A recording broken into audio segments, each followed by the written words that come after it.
వచ్చింది. మరో వైపున బండి సంజయ్ కొడుకుని మేము అరెస్ట్ చేసాము అని చెప్పేసి పోలీసులు చెప్పుకుంటున్నారు. ఎక్కడ అరెస్ట్ చేశారో చర్లపల్లి అని చెప్తా ఉన్నారు. మూడోది బండి సంజయ్ గారి నేనే నా కొడుకుని పంపించాను పోలీస్ స్టేషన్కి అని చెప్తా ఉన్నాడు. అంటే ఆయన పంపించేంత వరకు పోలీసు ఆయన అరెస్ట్ చేయలేదు. దీన్ని బట్టి పోలీస్ వ్యవస్థ ప్రశ్నార్థకమైంది. బండి సంజయ్ లాంటి కేంద్ర మంత్రి కేంద్ర ప్రభుత్వం ముద్దాయిగా మారిపోయింది. తర్వాత ఈ కోర్టు సైతం దీనిలో అసమర్థంగా ప్రవర్తించింది. దీన్ని బట్టి ఒక ఉదాహరణ ముగ్గురు ఇప్పుడు ఒక సంఘటన జరిగింది. జరిగిన తర్వాత పోక్సో కేసు పెట్టారు. పెట్టినప్పుడు అరెస్ట్ అయిన ఉంటే ఇది గొడవ ఉండేది కాదు.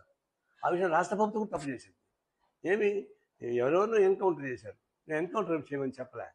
కానీ బండి సంజయ్ కొడుకుని అరెస్ట్ చేయడానికి పోలీసు చేత కాలేదా? 10 టీంలు పంపించామన్నారు. ఆ 10 టీంలు ఏమైనా గోల్డ్ తీసుకుంటున్నాయా?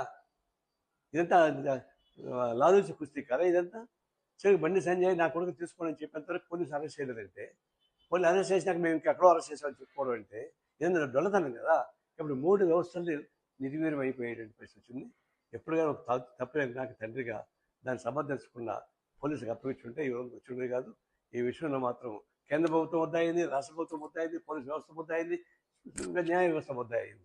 దాని విచారకరం. ఈ వెంటనే తగిన చర్యలు తీసుకుని చెప్తాం.